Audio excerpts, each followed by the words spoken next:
territory. When Tony was 4 years old, he got real sick. He was spent the morning up at the house, and his head behind his ear was all swelled up. So Mama put his old toboggan on him and sent him home. And Carl was working at Sloan's Mill. When he came in at noontime, Mama went down and told him that he was awfully sick. He'd better take him to the doctor. So he took him to Dr. Robertson, and Dr. Robertson said, "Carl, how many kids you got?" Carl said 3. He said, "If you don't get him to the hospital, you're going to have 2. So they took him on to the hospital, today's hospital, and Carl called Clay, and Clay brought Ozell and Donna home. Donna was a year old, and they operated on him about 11 o'clock that Saturday night. And he finally got well enough to come home, and when he, after he's home a day or two, he took double pneumonia and had to go back. And it was a hard time for the little fella to get over it. But anyhow, he grew up, he graduated from high school, and he went to work for Statesville Record and Landmark just a few days after he graduated from high school. And he worked for them until the day he retired.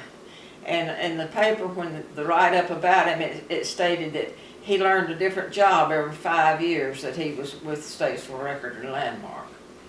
He married Glenda Edmonds, thank you, Edmonston, and they had 2 children, Kimberly and David. And they have just gotten back from Hawaii, a cruise to Hawaii. Now, I guess I might as well talk about me and the old man.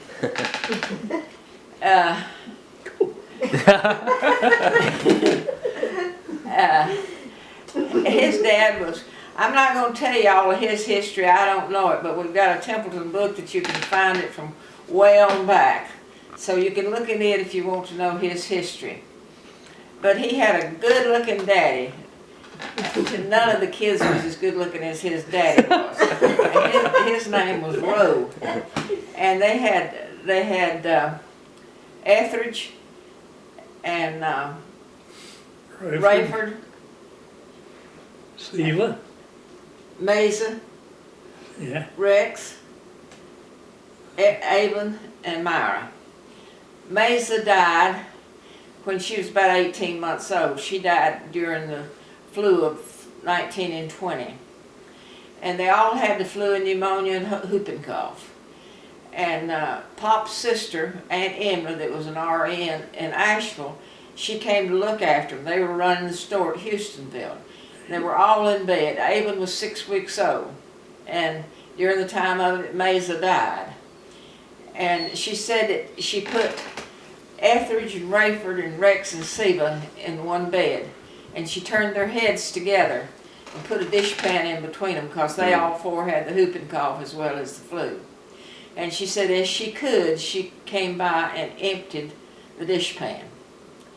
But anyhow, they moved to Winston-Salem after that and stayed there for a while, and they moved back to the home place where Rex was born. Rex beat the doctor there when he was born, and they had a fence around the yard and had a little old gate, and when Dr. Summers got there, he was fiddling trying to get the gate open, and Pop was rather excited, and he told him, he said, "Just knock it down and come on in." Rex was already there. He's always been an early bird. And so he went to Union Grove School after they moved back when he was in the 5th grade and graduated at Union Grove. And now I'm going to let him tell what happened to him after that. You went from there to the seas. yeah,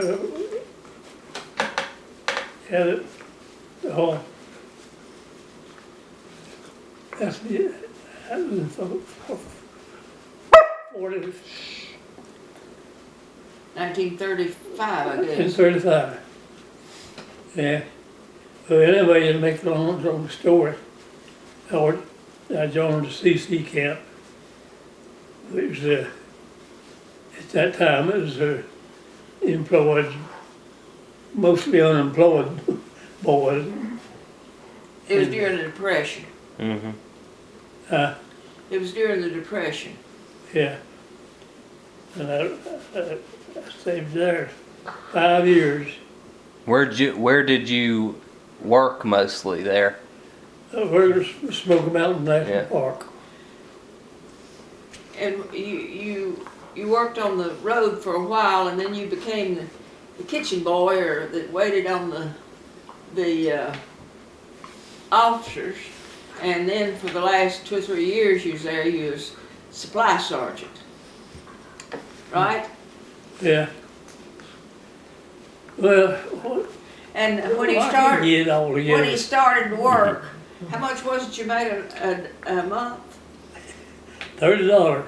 And he sent 25. $1 a day. He sent 25 of them home to his parents, and it really meant the world to his parents because nobody had anything to live off of. And the year before he went, he worked for Lon White and a lot of other people, and he made 50 cents a day. And one week they worked till dinner time that particular day on Saturday, and he let him go home, and he paid him for the whole day. He got a whole extra quarter. And he said he couldn't hardly pick his feet up and set them down fast enough to get home to tell them that he had made an extra quarter. And when he was a little boy, his mother had a bucket of eggs, and she wanted to take them down to Turner Jennings' store, and he was just a little fella, and the bucket of eggs was pretty heavy. And they passed Bertha Templeton, that's Maurice's mother, and she said to him, she says, "Rex, take one of the kids' wagon here and put the eggs in it." Well, that road was as washboardy as it could be. And when he got down to the store, he had very few eggs that weren't broken. He took them down to the creek and washed them off. And he expected to get a licking when he got home, but they didn't say much to him. And said, I guess it's partly, well, it's all probably Bertha's fault. But anyway, and then when he got through at the Seas, he was there 5 years. He went on to Bristol, Tennessee, and took a machinist training. And one time when they was going up, it was awful icy, and they went through Boone, and he just lost control of the car. It was so icy, and a fella pulled out of the parking lot, and Rex pulled right in, and the boys that was with him said, "Boy, you did some good driving there." He had no control of it whatsoever. It's red end is good. Like I driven into it when it was that purely accidental. It's been snowing. So accidentally on purpose. Been kind of froze in, and just kind of got it into the.